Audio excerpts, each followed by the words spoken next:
లోక్సభ ఎన్నికల నేపథ్యంలో ఎన్నికల ప్రవర్తన నియమావళి సమర్థవంతంగా అమలు చేయడానికి వివిధ శాఖలు సమన్వయంతో పనిచేయాలని తెలంగాణ రాష్ట్ర ప్రభుత్వ ప్రధాన కార్యదర్శి శాంతికుమారి ఆదేశించారు.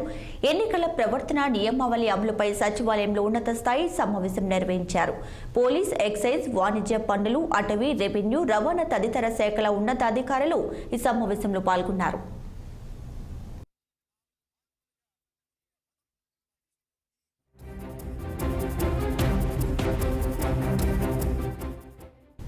రాష్ట్రంలో ఇటీవల జరిగిన శాసనసభ ఎన్నికల్లో ఏ విధంగానైతే పనిచేశారో అదే స్ఫూర్తితో రానున్న లోక్సభ ఎన్నికల నిర్వహణలోనూ మరింత సమర్థవంతంగా పనిచేయాలంటూ సూచించారు.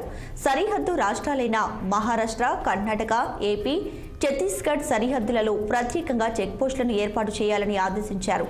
ఎన్నికల నిర్వహణ, ప్రవర్తన నియమావళి అమలుపై అన్ని ప్రధాన శాఖల్లో ప్రత్యేకంగా కంట్రోల్ రూమ్లను ఏర్పాటు చేశామని చెప్పారు.